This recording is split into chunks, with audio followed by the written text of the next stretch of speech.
सखी सहेली।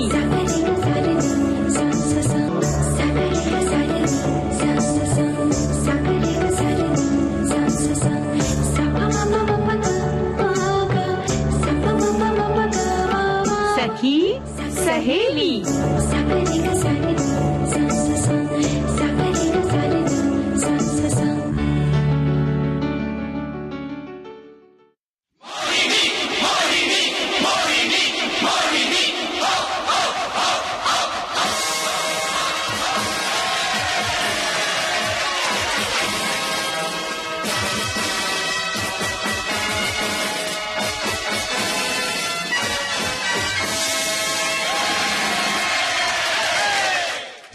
नमस्कार।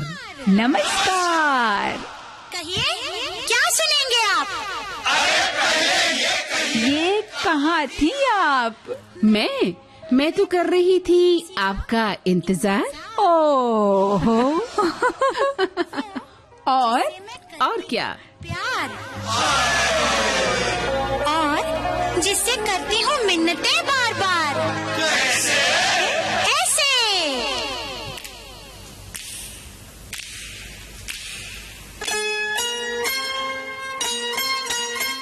जी हाँ। तो भाई ये गीत गाने वाली थी दीपा और मंदाकिनी।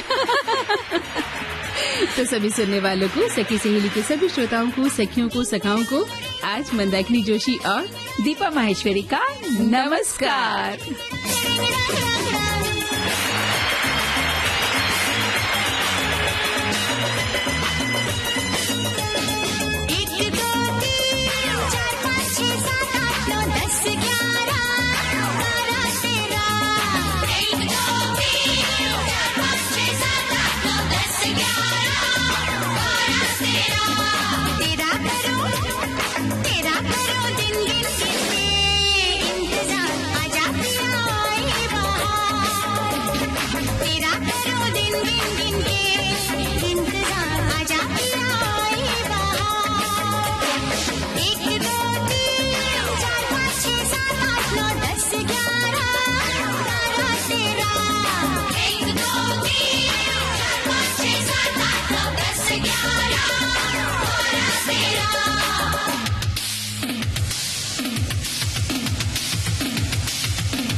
फिर भी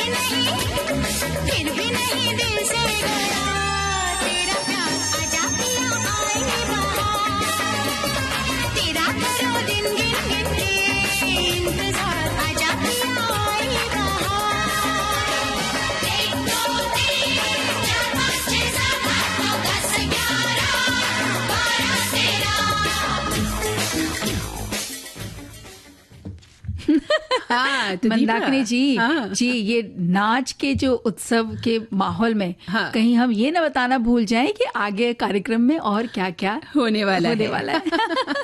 बिल्कुल, आपने देखी शुरुआती ऐसे कही आप नाचने लग गई, आपको हाँ, डांस पसंद भी है। बिल्कुल। और मैं भी आपको देख रही थी कि बिल्कुल ऐसा ही नृत्य आप कर रही थी जैसा कि फिल्माया गया था।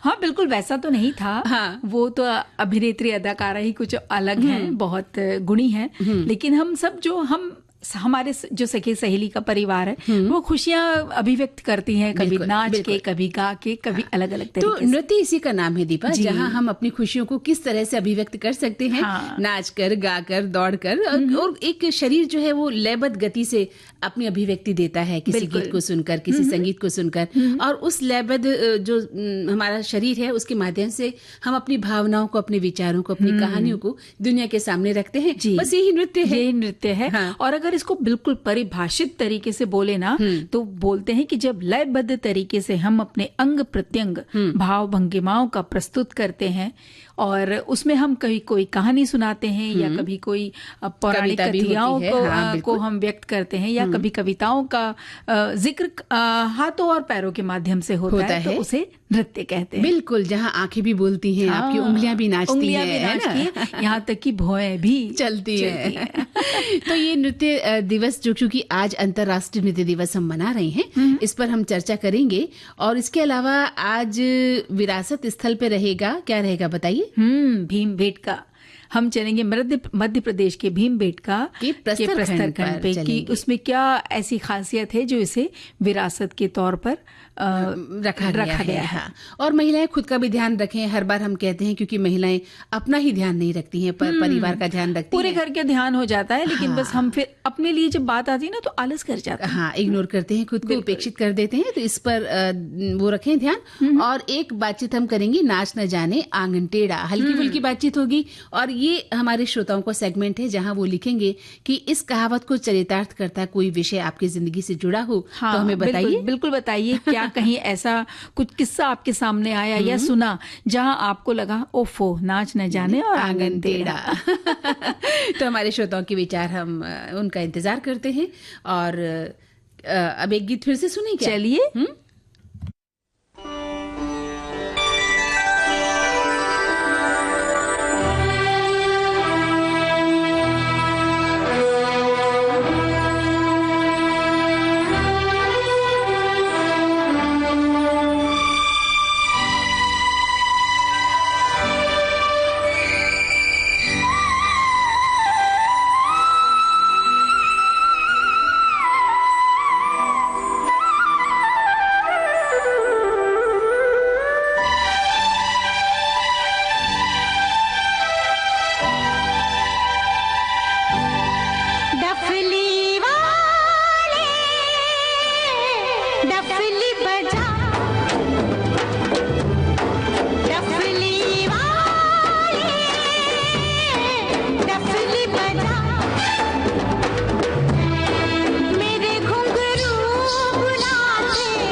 डम डम से क्या रंग जाने लगा है।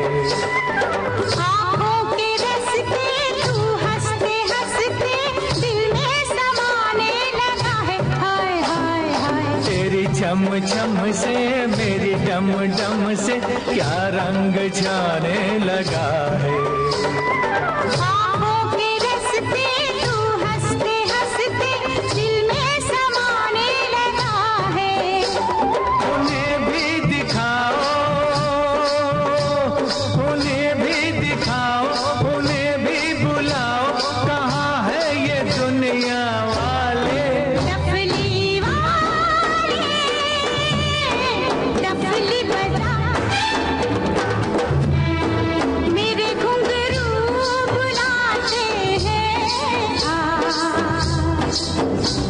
मैं नाचूं तू नचा,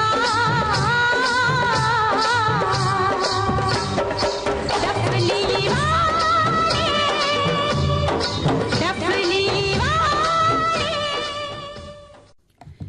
तो दीपा, हमें एक छोटा सा अंतराल लेना होगा और अंतराल के बाद हम फिर से उपस्थित होते जी हैं। बिल्कुल।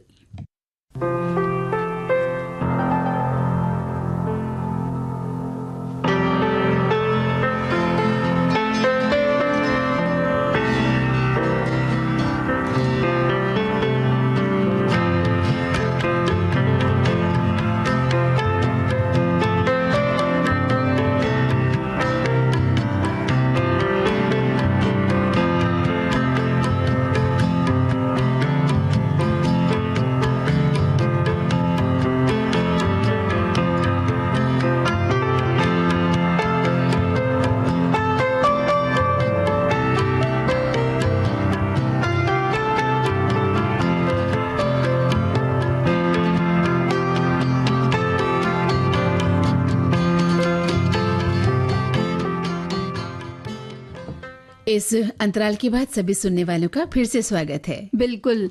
और डफली की ताल पे हमारे कौन कौन से श्रोताओं ने अपने पैर थिरकाए, ये भी जरा बताते चलिएगा। बिल्कुल, आज तो हमारे श्रोता लगातार हमारे साथ नृत्य करने वाले हैं। जी बिल्कुल, है ना? आज हम उन्हें आराम नहीं करने देंगे। ऐसा और उन्हें वो लेट के जो हल्की सी थकान जो उतारने का मन होता है ना इस वक्त, खाना खाने के खाना बाद खाने थोड़ी के सी बाद जो एक, रेडियो सुनते सुनते जो थोड़े से हल्की आंख सी लगती है, आंख लगती, वो नहीं भी लेने देंगे आज। अरे वाह, क्या बात है। तो चलिए अब हम बात करते हैं अंतर्राष्ट्रीय नृत्य दिवस पर। जी। बताइए आप।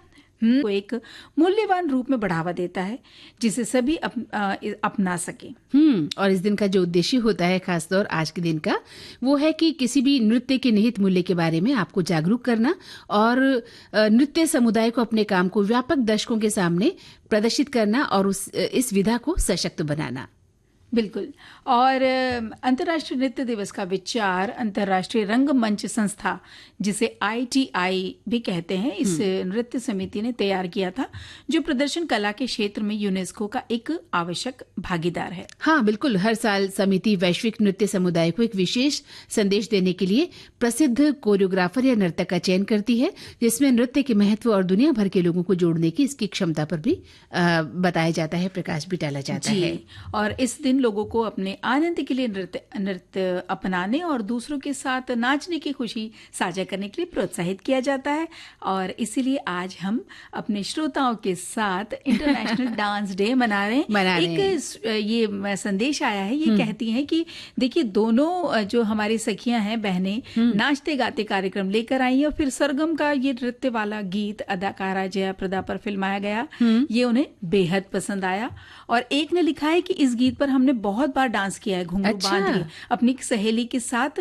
डफली के लिए उन्होंने थाली को डफली बना लिया था। और वो भी क्या मस्ती भरे उनके दिन थे बचपन के, काश वो दिन फिर से लौट आए। बिल्कुल सही कहा आपने, नृत्य है ही ऐसी विधा क्योंकि शरीर को लयबद्ध तरीके से हम करते हैं और अपना जो संदेश है श्रोताओं के सामने, दर्शकों के सामने लाते हैं। और ये जो नृत्य है वो व्यक्ति की भावनाओं को, इनके विचारों को और जो सांस्कृतिक हमारी देश की पृष्ठभूमि है, इसको व्यक्त करने का एक शक्तिशाली तरीका भी है। जैसे कि अगर हम लोक नृत्य की बात करें, है ना, हर अपने देश का एक लोक नृत्य अपने होता है। तो आप किसी राज्य का लोक नृत्य है वो कर सकते हैं। आप भरतनाट्यम सीख सकती हैं, आप कथकली है, कुचिपुड़ी है, ओडिसी है, मणिपुरी है, मोहिनी अट्टम है, इस तरह छाऊ से है, हमारे देश में तो बहुत सारी विधाएं हैं नृत्य की। जी। तो आप इन सभी को, आधुनिक नृत्य भी है, आप उनको भी जैज भी सीख सकती हैं, जी, है ना? बिल्कुल। हर तरीके से आप नृत्य को सीख सकती हैं। तो आप ये बताइएगा, आपके घर में क्या कोई बच्चा आपका या आपकी बच्ची, आप उन्हें नृत्य सिखा रही हैं या जी, नहीं या सिखा वो रही हैं? आगे बढ़े हैं क्या हाँ, इस क्षेत्र इस में? विषय तो पर हम कोई बेशक आपका विशेष शौक है और तो इसका हम जिक्र जरूर आप हम कर सकते अपनी हैं। सभी सखी सहेलियों सहित ये बात जानना चाहेंगे। बिल्कुल कर सकते हैं। देखिए, हमारे साथ जो दीपा है ना, उनको तो विशेष शौक है और वो जब भी मौका लगता है नाच उठती है ना? हाँ, तो देखिए ये बात बहुत सारे लोगों को पता भी है और सबका एक शौक होता है ना मंदाकिनी जी। जैसे थिएटर का आपको थिएटर करना पसंद है और हमारी यहाँ पर भी हमारी अन्य सखी सहेलियों के सबके अपने शौक हैं। तो हमारे एक श्रोता लिखते हैं कि नृत्य की परिभाषा हर एक के लिए अलग अलग है। किसी के लिए नृत्य मनोरंजन का जरिया है तो किसी के लिए नृत्य भावाभिव्यक्ति का माध्यम है। कोई नृत्य में आनंद की अनुभूति करता है तो किसी के लिए ईश्वर की साधना है। नृत्य अगर सुनहरे भविष्य की राह है तो कामयाबी का ठिकाना भी है। नृत्य अगर संस्कृति को आगे बढ़ाने का साधन है तो खुद की खोज का संसाधन भी है। पर नृत्य यहीं तक सीमित नहीं है, हर व्यक्ति के लिए इसके अलग अलग मायने हो सकते हैं, फिर चाहे वो लोक कला हो, शास्त्रीय हो, बॉलीवुड नृत्य हो, वेस्टर्न डांस, कोई भी फॉर्म क्यों ना हो। जी बिल्कुल। और एक संदेश कहता है कि ये ऐसी कला है जो व्यक्ति को अपने अंतर्मन में झांकने का मौका देती है। सेल्फ डिस्कवरी और सेल्फ डिसिप्लिन में भी ये हमें मदद करती है। इसे भावनाओं की अभिव्यक्ति की कला भी कहा जाता है। हर साल नृत्य की विविधता को महत्व देने के लिए और इस कला के सम्मान में अंतर्राष्ट्रीय नृत्य दिवस मनाया जाता है। पहली बार 1982 में अंतर्राष्ट्रीय नृत्य दिवस मनाया गया था।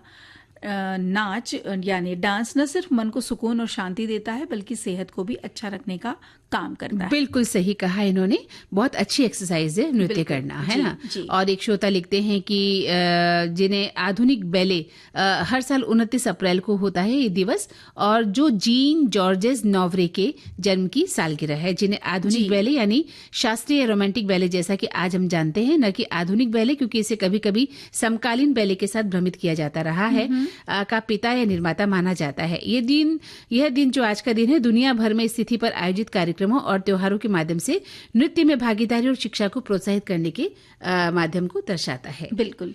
एक संदेश कहता है नृत्य दिवस है, हमने 4 वेदों में भी इसका के बारे में पढ़ा है और हर साल की तरह इस साल भी इसकी थीम होगी जो नृत्य कौशल के विभिन्न प्रकार के विकास में सहायक होगी। बिल्कुल सही लिखा है इन्होंने। और एक श्रोता लिखते हैं कि भाई वाह, नृत्य का भी ये दिवस, ये भी राष्ट्रीय नहीं बल्कि वैश्विक। तो आपने जैसा भी पढ़ा भी था, वो कहते हैं कि नृत्य जो है मानवीय प्रेम, शारीरिक रचनात्मक अभिव्यक्ति का एक सुंदर माध्यम है। शिव ने अपने रौद्र रूप के साथ तांडव नृत्य कर मीरा प्रभु के प्रेम में लीन होकर नाची थी। तो ये इनके प्रकार हैं जो आज हम नाचते हैं। बिल्कुल। और इस साल का थीम है Mandakini ji, dances unifying power to transcend cultural and geographical boundaries. यानी कि नृत्य जो है इसमें वो शक्ति है जो एक सामाजिक और भौतिक कल्चरल जो बाउंड्री है, उसको सीमाओं को एक कर देती है। कहीं ये सीमाओं से असीमित हो जाती है। असीमित है, सीमाओं के पार है जाकर आप काम करते हैं, कोई सीमा रेखा में इसे नहीं बांधा जा सकता है। वहीं एक श्रोता लिखते हैं कि जो नृत्य है वो मानवीय प्रेम, शारीरिक रचनात्मक अभिव्यक्ति का एक सुंदर माध्यम है और नित्य दिवसीय नृत्य के प्रति जागरूक होने के लिए मनाया जाता है। जिन जिन लोगों को प्रोत्साहित किया जाता है माता पिता के जरिए, वो अपना कैरियर बना लेते हैं और इसमें सेहत का भी सुरक्षित राज छुपा है। बिल्कुल। और एक श्रोता देखिए आपकी तारीफ में क्या लिख रहे हैं। अच्छा। अरे लिखते हैं कि बेटिया दीपा भी एक अच्छी अनाउंसर होने के अलावा एक बेहतरीन नृत्यकार भी है। फिल्मी गीतों के शब्द और संगीत के ताल के साथ होठ मिलाते हुए अभिनय करती हुई कई रील्स मैंने देखी हैं। आशीर्वाद के साथ आपको शुभकामनाएं दी जा रही हैं दीपा जी। बहुत बहुत धन्यवाद हमारे श्रोताओं का। और इस कार्यक्रम के माध्यम से आपने दिया तो बहुत बहुत धन्यवाद। ये देखिए, ये अभिव्यक्ति की, हमारे भावनाओं की अभिव्यक्ति का एक तरीका है और कोई बात नहीं है। लेकिन देखिए एक और संदेश आया, ये कहते हैं कि आज तो खूबसूरत अंदाज में सखी सहेली की शानदार शुरुआत हुई है, तो आपको भी उन्होंने शुभकामनाएं दी। अरे बात, चलिए हमारे श्रोताओं की शुभकामनाएं सर माथे पर। बिल्कुल। और अब सुन लें प्यारा सा गीत। चलिए।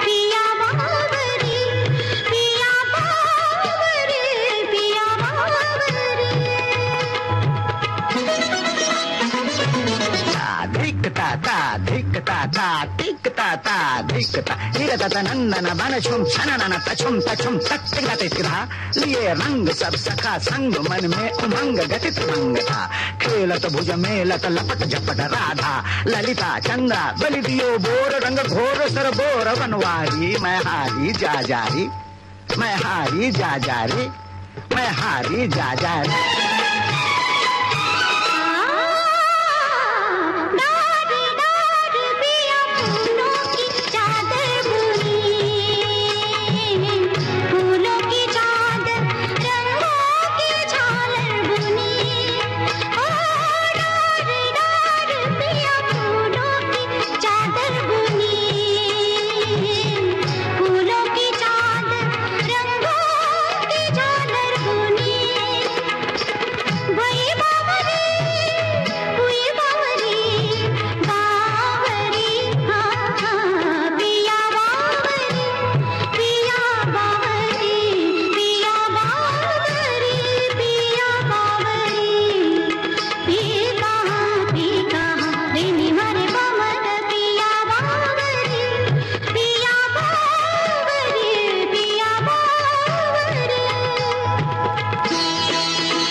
सुनिए एक खुशखबरी कहिए ना। आ गया है मौका सखियों को अपनी बात कहने का। सखियां फोन पर हमसे बताएं अपने दिल की बात और फरमाइश करें अपने पसंदीदा गानों की। विविध भारती पर हम लेकर आ रहे हैं सखियों के लिए सखियों द्वारा प्रस्तुत किया जाने वाला आप सबका पसंदीदा कार्यक्रम हेलो सहेली। इस सप्ताह हम हेलो सहेली कार्यक्रम की रिकॉर्डिंग करेंगे इसी गुरुवार यानी 1 मई को दिन में 11 बजे से 12 बजे के बीच।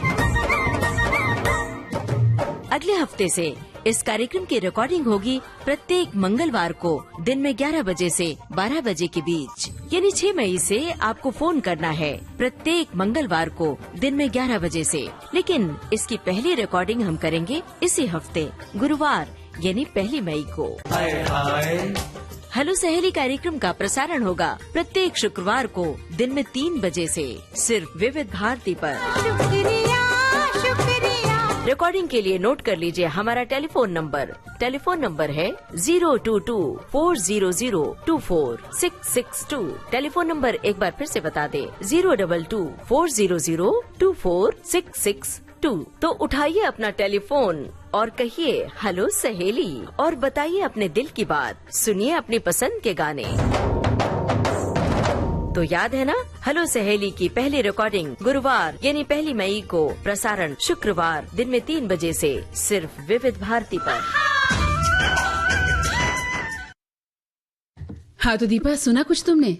बिल्कुल कि हेलो सहेली कार्यक्रम की रिकॉर्डिंग शुरू होने जा रही है। हाँ। और अब हम अपनी सखियों से प्रत्यक्ष रूप में बात कर सकते हैं। बिल्कुल, तो मतलब रिकॉर्डिंग के जरिए बात कर सकते हैं। और देखिए, इसकी जो रिकॉर्डिंग का समय जो बताया गया है 1 मई को यानी गुरुवार को होगा ये पहला कार्यक्रम की रिकॉर्डिंग 11 से 12 के बीच में, और इसका प्रसारण शुक्रवार को 3 बजे से होगा।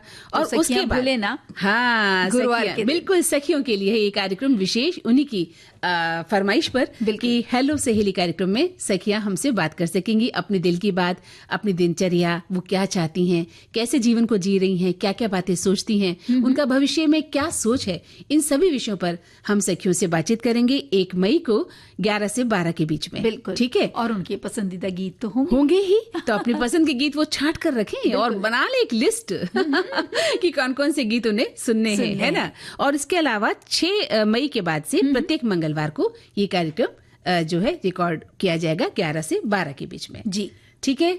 तो अब हमें एक अंतराल तो लेना पड़ेगा दीपा जी। हाँ, मन नहीं है लेकिन लेना पड़ेगा।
तो इस अंतराल के बाद सभी सुनने वालों का फिर से स्वागत है और चलते हैं आज भीमबेटका की गुफाओं में। बिल्कुल, चलते हैं। चलिए बताइए क्या है ये जगह, कहाँ इसको कैसे देखना है और कब जाना चाहिए? जी, मध्य प्रदेश के रायसेन जिले में है ये मानव इतिहास और रचनात्मकता का एक अमूल्य अवशेष। भीमबेटकी गुफाएं। जी, 243 शैलाश्रयों से भरपूर है ये शानदार विश्व धरोहर स्थल। हमारे प्रागैतिहासिक पूर्वजों की कलात्मक अभिव्यक्ति है और अस्तित्व के अनुभवों को हमें महसूस भी करवाता है। और भीमबेटका गुफाएं मनुष्य के विकास का एक जीता जाता प्रमाण है, जो हजारों वर्षों से फैले उनके इतिहास, संस्कृति और जीवन शैली के बारे में हमें समृद्ध जानकारी प्रदान करती है। जी, भीमबेटका शैलाश्रय यानी कि जो पत्थरों के अंदर जो आश्रय बनने जैसे गुफा जैसी जो बन गई है उसमें आकृति, वो पूरा पाषाण, मध्य पाषाण और ऐतिहासिक काल के हैं और प्रारंभिक मानव जीवन और पाषाण युग के साक्ष्यों को प्रकट करते हैं। जो अचेलियन काल यानी कि जो औजार पत्थर जो उस समय बनाए जाते थे, जब औजार के लिए पत्थर ही इस्तेमाल किए थे, पत्थरों के औजार होते थे वो। जी, वो वाले समय से जुड़े हुए हैं। मध्य प्रदेश में भोपाल से 45 किलोमीटर दक्षिण पूर्व में स्थित है ये जगह और ये यूनेस्को विश्व धरोहर स्थल 7 पहाड़ियों से बना हुआ है, जिसमें 750 से अधिक शैलाश्रय हैं और उसमें से कुछ तो कहते हैं कि 10,000 साल से भी पुराने से भी पहले बसे हुए थे। और ये आश्रय स्थल मानव बस्तियों के विकास का पता लगाते हैं। शिकारी संग्राहक से लेकर कृषि तक जो प्रागैतिहासिक समय को भी दर्शाया जाता है। और भीमबेटका की प्रागैतिहासिक जो गुफा चित्रकारी है वो 10,000 ईसा पूर्व की है। जानवरों की बात करें, प्रारंभिक पाषाण युग की गतिविधियों की बात करें और अगर बाद के दृश्यों जैसे घोड़े पर सवार योद्धाओं की बात करें, इन सभी को ये दर्शाती है।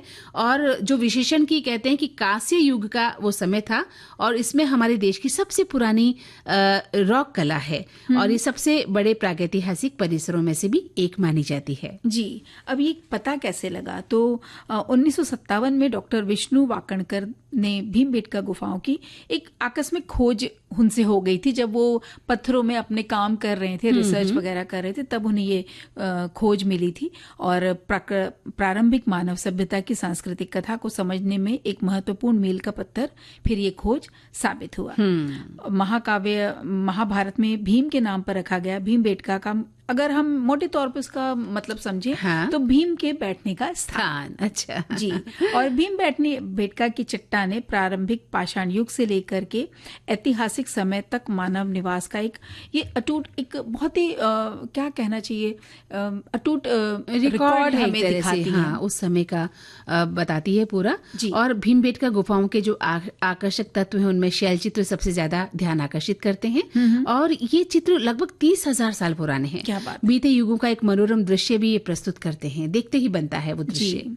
भीमबेटका गुफा चित्रकला के विशेष विषय अत्यंत अलग अलग हैं, बहुत अलग अलग है। यहाँ की गतिविधियां, घटनाएं और प्राणियों को सबसे ज्यादा दिखाती हैं। जैसे कि जीव जंतु के चित्र हम उसमें देख सकते हैं। वो कैसे हाथी, मृग, बाइसन, ऐसे अलग अलग प्रकार के जानवरों को वहां पे दर्शाया गया है। ये चित्रण प्रारंभिक मनुष्यों को अपने प्राकृतिक पर्यावरण के साथ मजबूत संबंध को दिखाते हैं, उजागर भी करते हैं।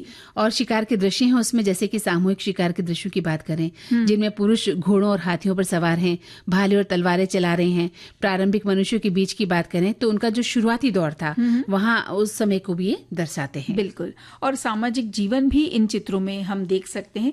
तो प्रागैतिक ऐतिहासिक मानव के सामाजिक जीवन की झलकियां प्रदान करते हैं। उसमें नृत्य है, फिर गायन है, उत्सव के दृश्य भी हम देखने को, वो वाली भी चित्रकारियां हैं, वो भी हैं। जी। और भीमबेटका गुफा चित्र न केवल अपनी विषय वस्तु के लिए बल्कि अपनी कलात्मक शैली और तकनीक के लिए भी आकर्षक हैं। जी। तो मुख्य रूप से अगर हम बात करें तो लाल और सफेद रंग में चित्रित, जिसमें कभी कभी हरे और पीले रंग का उपयोग होता है। और ये कलाकृतियां सौंदर्य शास्त्र की एक सरल लेकिन गहरी भावना को भी दर्शाती हैं। जी। मैग्नीज है, हेमेटाइट है, लकड़ी के कोयले हैं और जानवरों की चर्बी से प्राप्त जो प्राकृतिक रंग द्रव्य और रंगों का उपयोग इन चित्रों को बनाने में किया गया है। तो उनकी असाधारण लचीलापन भी उनको देता है और जिससे वे समय की कसौटी पर खरे भी उतरते हैं। जी। और भीमबेटका शिलाश्रयों की चमक आज भी बनी हुई है। जो संरचना है उसकी चमक, वो गुफाओं का एक और दिलचस्प पहलू है। भीमबेटका रॉक शेल्टर्स प्राकृतिक तत्वों और मानवीय सरलता का परिणाम है। मुख्य रूप से बलुआ पत्थर से ये बनी है और इन रॉक शेल्टर्स को हजारों साल से पानी और हवा के कटाव से लगातार आकार और फिर पुनः आकार, मतलब बार बार उसमें आकार बदलते रहते हैं। बार बार पानी की बहाव, रिक्रिएशन होता रहता है। और वास्तुशिल्प जो लेआउट की अगर हम बात करें तो भीमबेटका के 5 समूह हैं, जिनमें नाम है भीमबेटका लाखा जुआर पूर्व और पश्चिम के नाम से, और झोंद्रा और जाम्बुवन। और प्रत्येक समूह में कई शैलाश्रय हैं जो मानव शास्त्रीय और स्थापत्य विकास में भी बहुत ही खूबसूरती से हमें दिखाई देते हैं। बिल्कुल। जीवन शैली भी वहाँ पे हम बहुत अच्छे से देखने को मिलती है वहाँ की कलाकृतियों में, जिसमें औजार और हथियार भी शामिल हैं। फिर ये कलाकृतियां चित्रों के साथ मिलकर हमारे शुरुआती पूर्वजों की जीवन शैली, फिर उनके जीवन जीने के लिए उनके किस तरह से वो लोग अपने दिनचर्या निभाते थे, रणनीतियां क्या अपनाते थे, वो सब भी चित्रण हमें देखने को मिलता है। और गुफाओं के बारे में भी बहुत रोचक तथ्य दीपा सामने आए हैं कि पूरा पाषाण युग का जो पुरातात्विक स्थल है, पूरे क्षेत्र में 600 से अधिक गुफाएं हैं। अच्छा। और ये गुफा चित्रकलाएं कालाहारी रेगिस्तान और फ्रांस के पूरा पाषाणकालीन लॉस कॉक्स गुफा चित्रकलाओं से समानता भी प्रदर्शित करती हैं। यानी उस समकालीन जो थे, जो वहाँ की सिविलाइजेशन थी, उससे मिलती है। भी। हाँ जी। और अलग अलग जानवरों के वर्णन है, जैसे मृग, सुअर, शेर, हाथी, जंगली भैंस, बाघ, गैंडे, इन सब की चित्रकारी हम वहाँ पे बहुत बखूबी देख सकते हैं। और चित्रों के रंगों ने समय के प्रभावों का भी कुशलतापूर्वक उसमें चित्रण किया है। और इसके लिए प्राकृतिक रंग जैसे मैग्नीज, हेमेटाइट, लकड़ी का कोयला और पौधों की पत्तियों का उपयोग भी किया गया है। जी। सबसे पुरानी पेंटिंग लगभग 12,000 वर्ष पुरानी मानी जाती है, जबकि हालिया पेंटिंग लगभग 1,000 साल पुरानी मानी जाती है। और भीमबेटका में लगभग 600 गुफाओं में से 12 गुफाएं ही आम जनता के लिए खुली हुई हैं। जी। और ये गुफाएं हमारे पूर्वजों के जीवन की एक रंगीन झलक हमें प्रस्तुत करती है। टूटे हुए दर्पण के टुकड़े भी वहाँ पे प्राप्त हुए हैं। हाँ, वो भी कलात्मक तरीके से हमें देखने को मिलते हैं। तो चलिए, आज आपने बहुत ही सुंदर जगह की हमें सैर करा दी है और अब सुनते हैं, मन कर रहा है ना कि वहाँ जाया जाए और देखा जाए इन सब चीजों को कि कैसी है ये चीजें और इनके बारे में जो हमने पढ़ा, जो हमने आज तक सुना है, क्या वो कितना सच है, देखने पर क्या महसूस होता है, वो तो जाकर ही पता चल सकता है। दीपा, बिल्कुल। और क्या महसूस कराएंगी आप? और आपको एक प्यारा सा गीत महसूस करवाना चाहती हूँ, सुनिए और महसूस कीजिए। चलिए।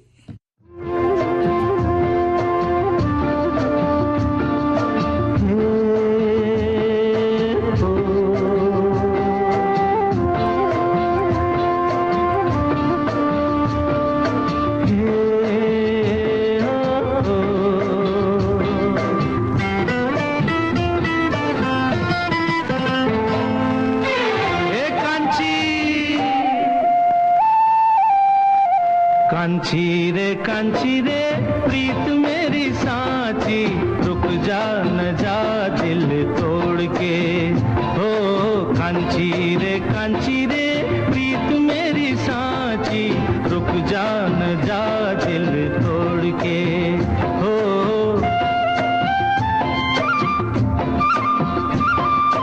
रुक जा न जा दिल तोड़ के।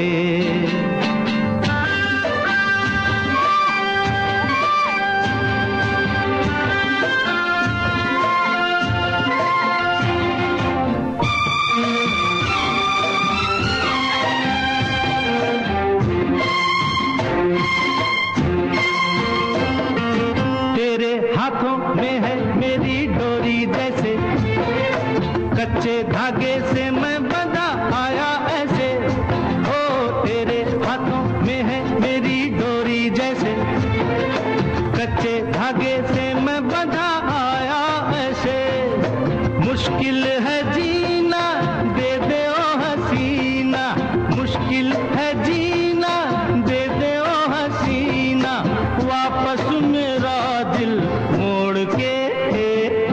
कांची रे प्रीत मेरी सांची, रुक जा न जा दिल तोड़ के। हो रुक जा न जा दिल तोड़ के।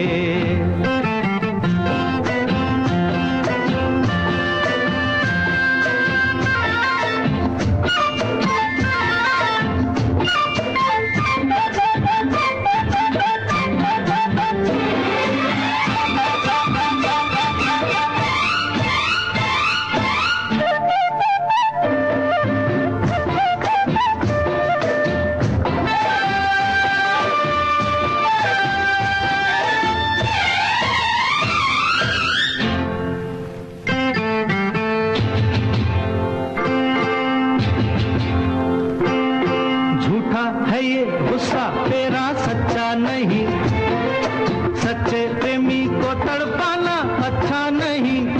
हो झूठा है ये गुस्सा तेरा सच्चा नहीं, सच्चे प्रेमी को तड़पाना अच्छा नहीं।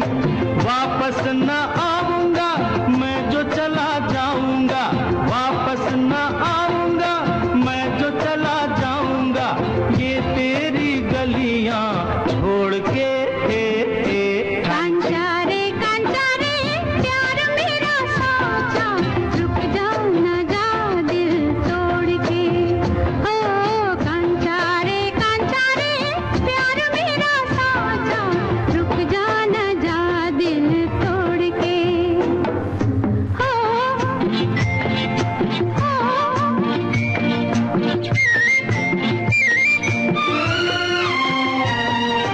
रंग तेरे में ये तने रंग लिया, तने क्या है मैंने मन रंग लिया।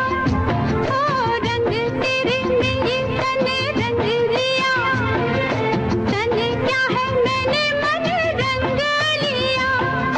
बस चुप ही रहना अब फिर ना कहना, बस चुप ही रहना अब फिर ना कहना, रुक जाना था दिल तोड़ के। कांचा रे प्यार मेरा साचा, रुक जा न जा दिल तोड़ के। ओ कांचा रे सुनिए एक खुशखबरी। कहिए ना। आ गया है मौका सखियों को अपनी बात कहने का। सखियां फोन पर हमसे बताएं अपने दिल की बात और फरमाइश करें अपने पसंदीदा गानों की। विविध भारती पर हम लेकर आ रहे हैं सखियों के लिए, सखियों द्वारा प्रस्तुत किया जाने वाला आप सबका पसंदीदा कार्यक्रम हेलो सहेली। इस सप्ताह हम हेलो सहेली कार्यक्रम की रिकॉर्डिंग करेंगे इसी गुरुवार यानी 1 मई को दिन में 11 बजे से 12 बजे के बीच। अगले हफ्ते से इस कार्यक्रम की रिकॉर्डिंग होगी प्रत्येक मंगलवार को दिन में 11 बजे से 12 बजे के बीच, यानी 6 मई से आपको फोन करना है प्रत्येक मंगलवार को दिन में 11 बजे से। लेकिन इसकी पहली रिकॉर्डिंग हम करेंगे इसी हफ्ते गुरुवार यानी 1 मई को। हाय हाय हेलो सहेली कार्यक्रम का प्रसारण होगा प्रत्येक शुक्रवार को दिन में 3 बजे से सिर्फ विविध भारती पर। शुक्रिया शुक्रिया। रिकॉर्डिंग के लिए नोट कर लीजिए हमारा टेलीफोन नंबर है 022-400-24662। टेलीफोन नंबर एक बार फिर से बता दें 022-400-24662। तो उठाइए अपना टेलीफोन और कहिए हेलो सहेली और बताइए अपने दिल की बात, सुनिए अपनी पसंद के गाने। तो याद है ना, हेलो सहेली की पहली रिकॉर्डिंग गुरुवार यानी 1 मई को, प्रसारण शुक्रवार दिन में 3 बजे से सिर्फ विविध भारती पर। हाँ तो दीपा, हमारी सखियां तैयार हो जाए इस कार्यक्रम के लिए। हाँ बिल्कुल। और गुरुवार को दोपहर 1 बजे से रिकॉर्डिंग, क्योंकि 11 बजे से 11 बजे से। हाँ 1 तारीख को 11 से 12 के बीच में रिकॉर्डिंग करें और अपना ध्यान भी रखें। जी बिल्कुल, ये भी ध्यान रखना है। सखियां अपना ध्यान बिल्कुल नहीं रखती हैं और ये शिकायत हर एक को होती है कि महिलाएं अपने स्वास्थ्य के प्रति बिल्कुल लापरवाह रहती हैं। बिल्कुल। और देखिए, ऐसा ही एक मैसेज भी आया है कि महिलाएं कभी कभार, क्या अक्सर ही ऐसा होता है कि सबका ध्यान रखती हैं लेकिन अपना बिल्कुल नहीं। तो ऐसा बिल्कुल नहीं करना चाहिए। सेहत का ख्याल रखते हुए आपको भी अपनी सेहत का ध्यान रखना चाहिए। अपने टिफिन का भी ध्यान रखना होता है। ऑफिस जाती हैं अगर आप, तो ऑफिस जाते वक्त क्या होता है कि सबके टिफिन में महिलाएं खूब अच्छी पोषक तत्व वाली चीजें तो पैक कर देंगे, लेकिन अपनी सेहत और अपने लंच की जब बात आती है तो बिल्कुल ध्यान नहीं रखती। तो सिर्फ लंच का है नहीं, अपने घर का भी ध्यान रखे और छोटे छोटे फैसले में भी अपनी रुचि रखिए और उस पर भी ध्यान दीजिए कि भाई फैसलों में भी हमें अपनी भागीदारी निभानी है। और हमने अपने श्रोताओं से बात की थी ना कि आपके घर में आपके बच्चे क्या डांस सीखते हैं। तो एक श्रोता ने लिखा है कि मेरी बेटी ने भरतनाट्यम नृत्य की शिक्षा ली है और उसका प्रोग्राम पुणे में हुआ भी है। क्या बात। हाँ, और एक आपके बारे में तो भाई आपके बहुत दीवाने हैं, लिखते हैं कि भाई दीपा जी भी नृत्य में पारंगत है और हम उनके वीडियो देखते रहते हैं। और वहीं एक श्रोता लिखते हैं कि अपने अपने वैचारिक नृत्यों में तो समूची सृष्टि ही है, हम सभी उस नृत्य के दर्शक हैं जो स्वयं घटित हो रहा है। उस नृत्य को करते रहने के लिए किसी पाठशाला में किसी को जाना नहीं पड़ता है। बहुत ही गहरी बात इन्होंने लिखी है। श्रोताओं को बहुत सारी धन्यवाद देते हुए एक मैसेज और पढ़ना चाह रही हूँ। ये लिखते हैं कि मैं लिखने में थोड़ा लेट हो गया। मंदाकिनी बहन जी नमस्कार करते हुए कहते हैं कि नृत्य की बात है तो मेरी दोनों लड़कियां समाज के हर नृत्य प्रोग्राम में भाग लेकर प्रथम या द्वितीय स्थान पर ही आती हैं। अरे वाह, क्या बात है। और कहीं सीखा नहीं है उन्होंने। अच्छा, खास बात यह है। और दोनों अच्छी खासी दोनों अच्छा खासा डांस कर लेती हैं। कुदरती देन है। तो मैं बड़ा गौरव महसूस करती हूँ। बिल्कुल गौरव महसूस करना चाहिए आपको अपनी बेटियों पर और इनको आगे बढ़ाना चाहिए आपको। बिल्कुल। वहीं एक श्रोता लिखते हैं कि आज के जो विषय हैं सभी अच्छे हैं, पर ये सबसे अच्छा विषय है कि महिलाओं को अपना खुद ध्यान रखना चाहिए। पर क्या करें, हम सबका ध्यान रखते रखते अपना भूल जाते हैं। मैं एक गृहस्थ महिला हूँ, अभी भी काम करके आपका प्रोग्राम सुन रही हूँ। शारीरिक रूप से बहुत थक गई हूँ, पर आपके प्रोग्राम और आपकी मीठी आवाजें सुनकर थकान दूर हो जाती है। इतने में ही मन खुश हो जाता है। हाँ बिल्कुल। और देखिए ना, ये बात जब ये है कि हम सेहत का ध्यान क्यों रखना चाहिए, फिट भी रहते हैं हम और स्फूर्तिवान बने रहते हैं। बिल्कुल। और इसको रखने के लिए क्या क्या छोटी छोटी बातों का ध्यान हम जो जल्दी जल्दी कर सकते हैं, जैसे कि नाश्ता करना कभी ना भूलें। बिल्कुल सही बात है। नाश्ता जो कि हम भूल जाते हैं। हम क्या करते हैं कि अरे अब लेट हो गया, अब आगे अब खाना ही खा लेंगे। अब आज कुछ फला काम में, कभी कोई फला काम में लेट हो जाते हैं, कभी कुछ और चीज में। तो वो हम सबसे पहले अपना छोड़ देते हैं और 1 कप चाय पी लिया बस, और पूरे दिन काम में लगे रहते हैं। बिल्कुल। मेरी एक सहेली बताया करती थी दीपा कि उनकी जो बहू आई है वो 3 बजे से पहले खाना ही नहीं खाती है। सुबह 8 बजे 1 कप चाय पीती है वो और उसके बाद सीधे 3 बजे ही खाना खाती है। दिन भर काम करती है, कितना भी कह लो कहना नहीं मानती है। देखिए, तो ये बिल्कुल गलत हो जाएगा। क्योंकि दिन ढलने के बाद उनकी ऊर्जा फिर खत्म हो जाती है। और समय जब जैसे जैसे उम्र बढ़ेगी तब आपका क्या हल होगा ये हम समझ नहीं पाते। अभी तो हम एक यंग एज होती है, हमारी जवानी की उम्र होती है, हमें लगता है कि बहुत ताकत है हमारे भीतर, लेकिन धीरे धीरे ऊर्जा का क्षय तो होता ही है ना। बिल्कुल। और रोज कोई ना कोई एक फल जरूर खाना चाहिए, ये भी बहुत जरूरी है ताकि आपको हर तरह का पोषण मिलता रहे।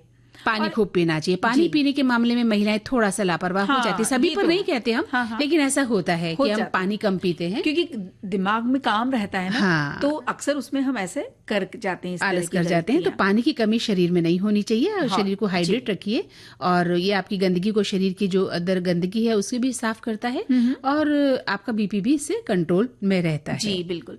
और आयरन की भी कमी का ध्यान रखना चाहिए कि आयरन की कमी तो कहीं नहीं हो रही, क्योंकि उसकी वजह से थकान बहुत होती है। तो आप अपने खाने में अनार को शामिल कर सकते हैं। इसी तरह के फल सब्जियों को भी आप शामिल कर सकते हैं जो कि आयरन से भरपूर हो। बिल्कुल, तो इसका मतलब ये है कि अब महिलाएं अपना ध्यान रखेंगी, ऐसी हम उम्मीद करते हैं और हमसे वादा भी वो करेंगे। देखो कान्हा नहीं मानत बतिया, छलिया छेड़े बांसुरिया। देखो कान्हा नहीं मानत बतिया, छलिया छेड़े बांसुरिया। देखो कान्हा नहीं मानत बतिया।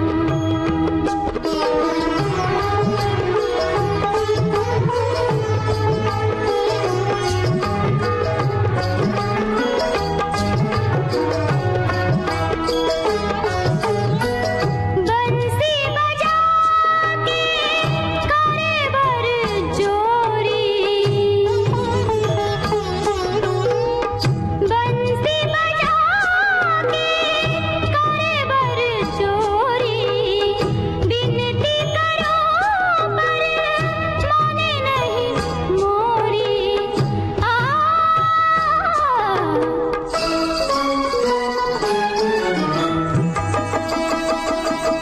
देखो देखो रोके हमारी डगरिया, छलिया छेड़े बांसुरिया। देखो कान्हा नहीं मानत बतिया।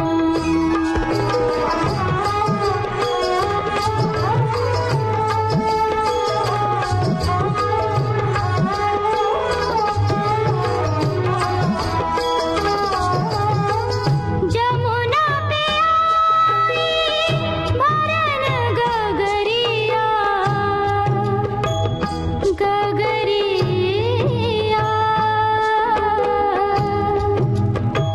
गगरिया। जमुना पे आई भरन रुको नहीं बेटी, नाचो नाचो। नीर भरत जमुना तट पर जब भर भर नीर उठाई गगर, तब डगर चलत मोहे छेड़त लंगर। हट जाओ जी कुंवर फुट जात गगर, मोहे छोड़ छोड़ माधव माधव माधव। मोहे छोड़ छोड़ माधव माधव माधव। मोहे छोड़ छोड़ माधव माधव माधव। हाँ, तो देखा आपने दीपा, आज तो आपने पूरी तरह से नाचने गाने का मूड बना रखा है और आपके गीतों का जो चयन है वो भी इसी तरह से है। लेकिन मैं कुछ और कहना चाह रही थी जी। मैं क्या हाँ, अभी हमने आपको बोला नाच एक थोड़ा सा डांस करके दिखाइए। तो आप ऐसे क्या बहाने करने लगी कि मैं डांस करके दिखाऊं? हाँ, अरे क्या बात कर रही हो दीपा, यहाँ कहाँ नाचूंगी मैं? देखो ना कितना टेढ़ा आंगन है, मैं नाच सकती हूँ इस टेढ़े आंगन में? अब देखिए, अब आप ये तो बहाना बना रहे हैं। ऐसे मत करिए, मुझे चौड़ा और बड़ा आंगन चाहिए नाचने के लिए। क्या बात है, ये तो देखिए बहानेबाजी हुई कि भाई हमें डांस आता नहीं, इसलिए ये तो नहीं कहेंगे कि हमें नाचना नहीं आता। अब आप आंगन को आप दोष नहीं दे सकते। अब आप ये कहावत लाना चाहती है मेरे ऊपर कि नाच न जाने आंगन टेढ़ा? बिल्कुल, देखिए ना, ये इसी तरह की बातें हमारे सखियों ने भी लिख भेजी है कि भाई ये तो बहुत ही गंभीर कहावत है। और हमारी सुप्रसिद्ध पड़ोसन फिल्म के जो प्रमुख गीत का वाक्य भी है, जिसका मतलब ये है कि जब कोई कार्य करने ना आए तो कहिए कि आंगन टेढ़ा है। वो महमूद साहब बोलते भी हैं, बहुत ही प्यारा गीत है वो, बहुत प्यारा है। हाँ। और उस कार्य करने से ही छुटकारा पा लिया। तो मैंने छुटकारा पा लिया ये कहकर कि आंगन टेढ़ा है। लेकिन सखियों, आप बिल्कुल भी चिंता न करिएगा, एक दिन हम मंदाकिनी जी को नचा के ही रहेंगे। आगे ये लिखती है कि समाज में अक्सर ही ऐसे लोग मिल जाया करते हैं। साधारण शब्दों में ऐसे लोग कर्मठ नहीं बल्कि कामचोर से होते हैं, और इस मुहावरे के बहुत सारे वाक्य प्रयोग में भी आते हैं। बिल्कुल। और एक श्रोता लिखते हैं कि नाच न जाने आंगन टेढ़ा, मतलब आपके पास दक्षता तो है नहीं, आप दम भरते हैं कि हम तो सबसे बढ़िया कर सकते हैं। हाँ। लेकिन जब आप फिसड्डी साबित हो जाते हैं तो खींच उतारते हैं कि ये बात थी, ये कमी थी, तरह तरह के कारण गिना डालते हैं। और ऐसा होता तो बहुत बढ़िया हो जाता, ये होता तो बहुत अच्छा होता। बहुत लोगों की महत्वाकांक्षा और उनकी अति उत्साही प्रवृत्ति उन्हें समाज में अपने को सबसे ऊपर रखना चाहती है। वे कोई आयोजन हो, कहीं नृत्य गीत का कार्यक्रम हो, दिखाना चाहते हैं कि वे सबसे आगे हैं, लेकिन जब अपेक्षित सफलता नहीं मिलती तो कह पड़ते हैं कि साउंड सिस्टम ही खराब था या प्रकाश व्यवस्था ठीक नहीं थी, हारमोनियम बजाने वाला अलग ही राग बजा रहा था, नहीं तो हमारा गाना इतना उखड़ता नहीं। हाँ, देखिए ये कितने अच्छे से उन्होंने हमें समझाया है। अच्छा, एक लिख रही हैं कि जब व्यंजन कुछ गड़बड़ा जाता है ना, तो हम अपने आप को नहीं, हम जो व्यंजन जिसने बताया है हम उसके ऊपर दोष डाल देते हैं, या उस दोस्त पे जिसने की बताया था कि उसने हमें थोड़ी ना पता था, ये तो हमारी दोस्त ने बताया था, तो वैसा हमने रेसिपी बना दिया। रेसिपी की गलती हम क्या करें। मुझे तो लगता है उस वक्त कढ़ाई को दोष दे देना चाहिए कि कढ़ाई जो है छोटी है, बड़ी है, तेल ज्यादा या कम था, इसलिए हमारा व्यंजन बिगड़ गया। यानी नाच न जाने आंगन टेढ़ा।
है समा के हम दिल लगे थामने, जाने क्या पैगाम दिया हमें इस शाम ने। ऐसा है समा के हम दिल लगे थामने, जाने क्या पैगाम दिया हमें इस शाम ने। तो दीपा, आज तो श्रोताओं के साथ बहुत मजा आया। हमारी सभी सखियों और सखाओं के साथ इस कार्यक्रम का हमने भी लुत्फ लिया है और उन्होंने भी लिया होगा, इस उम्मीद के साथ। अब मंदाकिनी जोशी और दीपा माहेश्वरी को दीजिए इजाजत। नमस्कार।